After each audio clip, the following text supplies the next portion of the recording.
Hi you guys, this is Dr. Tahir from Family Pediatrics, and I have a story for you today.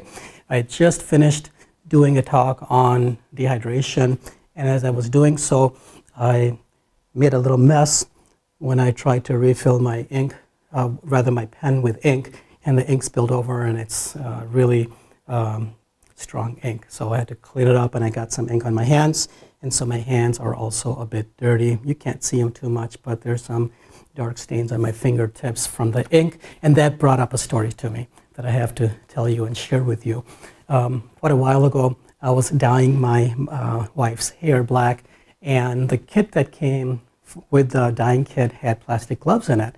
The plastic gloves go on your hands as you're putting the dye in the hair, so your hands don't get stained and become black also. It was a very dark black color we were using for her. So I put the gloves on my hands and read the directions on how to do the dyeing process and mixed up all the colors in a little bowl.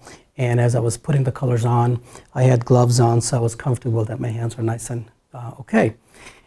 Time went on. About 15-20 minutes later, all of her hair was covered nice and well, and it was time for her to wash her hair, and I took off my gloves also to wash my hands and clean my hands. As I took off my gloves, I noticed there were big black stains on my hands right by the thumb areas. And I thought they would just come right off, so I tried to wash my hands, and sure enough, it didn't come off. What happened is that the gloves had ripped right here because they were just a little bit too small for my hands, so as I opened my hands, they just ripped right up, and dye went in and stained my hands also. Next day, I had to work, but I had these big black stains on my hands. And I'm thinking, oh my God, what am I going to do, and what are the parents and the kids going to think of me? So for much of the day, I would come into the room kind of going like this, holding my hands, so that they couldn't really see the color stain that I was hiding. And then I would go to the sink, I'd wash my hands, and try to check the kid out with my stethoscope and everything, all the time holding my thumbs like this. And sometimes when I couldn't do that and parents would notice, I would tell the parents, you know what, don't worry, this is just a stain. It's not contagious, all right? So I would continue with the exam, but I'll tell you, it just looked really silly with having these big two stains.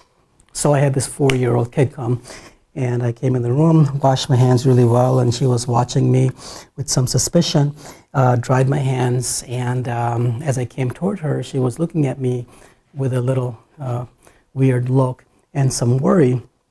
And I started listening to her, but the whole time she was looking at my hands. And so she said to me, she goes, doctor, she goes, do you wash your hands? I said, oh yeah, of course, Sandy, I wash my hands. You know, I washed them right there, and they're all nice and clean. I dried my hands. And she goes, are you sure, doctor? Because your hands are so dirty. So, and then I had to tell her the story about the dye. Now, the nice thing was that the mom who was with her was really impressed that I even helped my wife dye her hair. So that was the good thing about it. So I still earned some bonus points that day. All right, hope you guys have a good day.